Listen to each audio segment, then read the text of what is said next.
Dans cette troisième capsule sur l'utilisation du BANSI, Christian Fauché s'attarde sur les opérations sécuritaires de tronçonnage. Maintenant, pour les opérations de tronçonnage, on va regarder un petit peu la sécurité, comment on peut s'installer pour faire des coupes qui sont sécuritaires. Première étape, réinstaller la bonne lame, donc la lame à tronçonner. Une fois que c'est fait, ce qu'il faut comprendre, c'est que le danger avec la machine, avec le BANSI, c'est toujours d'avoir une pièce qui est coincée entre le guide et la lame et qui n'est pas maintenue. Donc, si je veux tronçonner ma pièce ici, je vais utiliser le guide à tronçonner, qui est ici, pour pouvoir venir m'accoter, maintenir ma pièce et faire ma coupe. Ce que je dois éviter, c'est d'être à côté comme ça ici, d'être coincé contre mon guide et m'en venir couper. Le petit morceau qui est là va rester pris entre la lame et lui peut avoir une projection. Ce qui fait qu'on doit dégager l'espace, tasser notre guide et à ce moment-là, je peux venir prendre ma lame, faire une coupe et le morceau il va rester tout simplement en place. Il ne sera pas projeté, il peut bouger un petit peu à cause du souffle d'air, mais il n'est pas coincé entre le guide et la lame. Et c'est ce qui fait qu'il n'y aura pas de danger de projection. Ou si jamais il bouge, qu'il est déplacé, il n'y aura pas de force avec laquelle il va être projeté.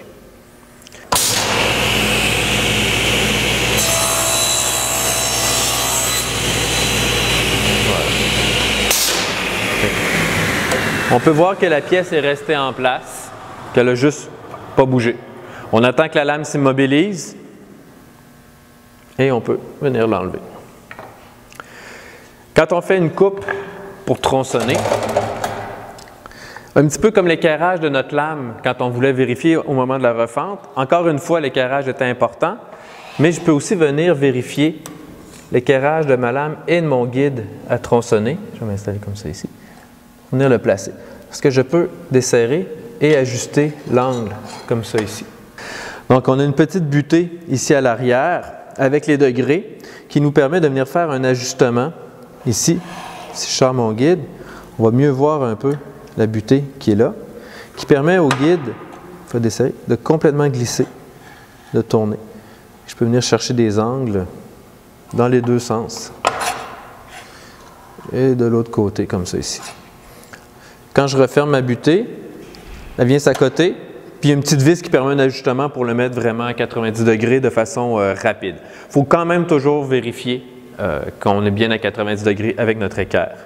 On va venir vérifier son angle. Je vais me placer comme ça ici. Je viens le positionner pour être parfaitement d'équerre. Parfait. Bon. Et voilà. Il peut arriver qu'on veuille faire plusieurs pièces d'une longueur similaire. Donc à ce moment-là, il faut se faire un genre de système qui va nous permettre de couper à répétition, mais sans jamais être coincé entre mon guide. Parce que ça pourrait être tentant de me dire, j'ai mis 50 mm, je m'accote et je viens couper 50 mm.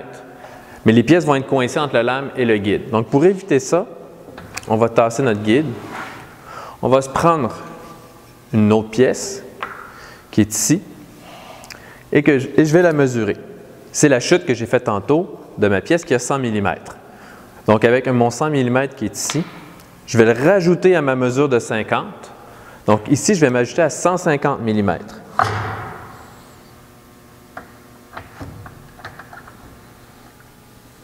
Voilà. Je vais venir prendre ma mesure.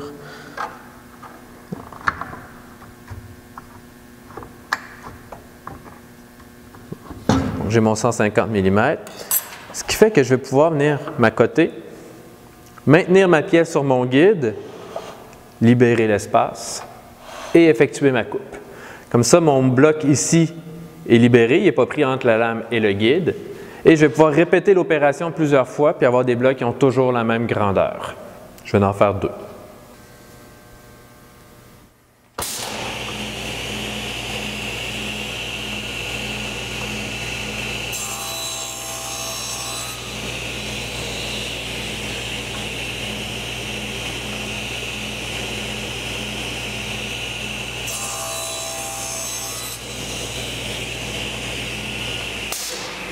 Et voilà, on a des pièces qui sont parfaitement de la même dimension. Je pourrais faire mon morceau au complet ou en fait la quantité dont j'aurais besoin, tout simplement. Maintenant, d'autres opérations qu'on a souvent à faire, c'est faire une pièce qui est plus de forme rectangulaire. La pièce est rendue assez large pour qu'on puisse avoir envie de s'accoter sur notre guide. On peut la manipuler. On est capable de la manipuler, on va la manipuler avec nos mains, on ne sera plus avec le poussoir non plus. Cependant, il y a quand même des choses qui peuvent être dangereuses. C'est-à-dire que la règle de sécurité, quand on manipule des pièces qui ont un format un peu plus gros sur le banc de scie et qu'on travaille avec le guide, c'est que la surface de contact qui est sur notre guide, donc la surface de contact du panneau ou de la planche qui est sur notre guide, ne doit jamais être plus petite que la distance entre notre guide et la lame. Ce qui fait que la règle le format minimum, ça serait un carré. Dès qu'on arrive avec un rectangle qui est sur le long comme ça, il y a un danger potentiel que la pièce, je vais la surélever, que notre pièce coince dans les dents comme ça, je suis pris dans les dents, vienne mordre à l'arrière et soit projetée. Donc, si je manipule dans ce sens-là, je suis correct. Je vais avoir une surface de contact sur mon guide qui est plus longue que la distance que j'ai entre mon guide et ma lame. Si je m'en viens dans l'autre sens, comme ça, c'est la situation à danger, c'est-à-dire que ma surface est plus courte que la distance que j'ai entre mon guide et ma lame. Donc, pour venir tronçonner comme ça ici, ça serait dangereux. Je dois soit utiliser mon guide à tronçonner pour pouvoir venir maintenir la pièce de façon sécuritaire, pas juste avec mes mains contre le guide, ou travailler de l'autre côté comme on faisait tantôt, c'est-à-dire on trace, on prend une butée, on vient faire la coupe pour ne pas être coincé entre le guide et la lame. Si je veux, par contre, je pourrais venir m'installer comme ça ici, m'ajuster et faire une coupe de cette façon-là. C'est les mêmes règles qui vont s'appliquer que tantôt. Simplement, comme je suis rendu beaucoup plus large, normalement, on va parler d'environ 4 pouces ou 100 mm de distance entre mon guide et ma lame. 100 mm, c'est ça ici. Ça, c'est une distance de 100 mm. On parle d'à peu près la largeur d'une main. C'est le minimum avant de pouvoir commencer à utiliser notre main pour pousser la pièce. 100 mm et moins, on travaille avec un poussoir. Quand on commence à être à plus de 100 mm, si vous êtes à l'aise, on peut commencer à travailler avec notre main pour maintenir la pièce. Comme dans ce cas-ci, je vais avoir un format qui est rendu à 165 mm. 265 mm, pardon. Je pourrais travailler avec ma main. Les mêmes règles s'appliquent. Mon protecteur, couteau diviseur, s'installe. Tout comme quand j'ai refendu ma pièce au banc de scie, ma main ici va maintenir la pièce à côté contre mon guide. C'est la main arrière qui va pousser, manipuler et qui va libérer complètement la pièce avant de la lâcher.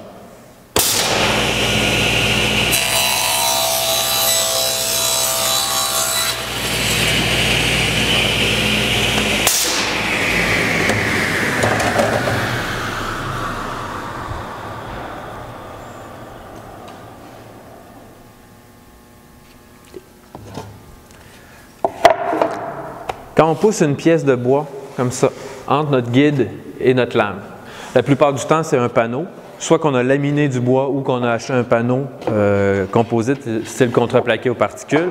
Prenez l'habitude de refermer votre pouce à l'arrière. Travailler les pouces ouverts, c'est dangereux. À un moment donné, avec la répétition, un moment d'inattention, on pourrait se blesser. C'est vraiment la situation dans laquelle la lame pourrait frôler. On garde l'habitude de refermer son pouce. On met la main à l'arrière. On travaille avec l'ensemble de la paume de la main. Si vous travaillez avec votre pouce et qu'il y a une projection, ça veut dire que vous êtes pris dans cette situation-là. C'est toutes les articulations qui vont recevoir le coup. On pourrait se faire blesser. Si vous travaillez avec la paume de la main, comme ça ici, on a beaucoup de force. Même s'il y a une projection, le bras va reculer un peu, mais il n'y a pas beaucoup de danger de blessure à ce moment-là. Et comme d'habitude, on libère complètement la lame avant de lâcher notre morceau. Merci à Christian Fauché, ébéniste et chargé de cours à l'Institut québécois d'ébénisterie. Merci au Cégep Limoilou et au Centre de formation et de consultation en métiers d'art pour la réalisation de ces capsules vidéo.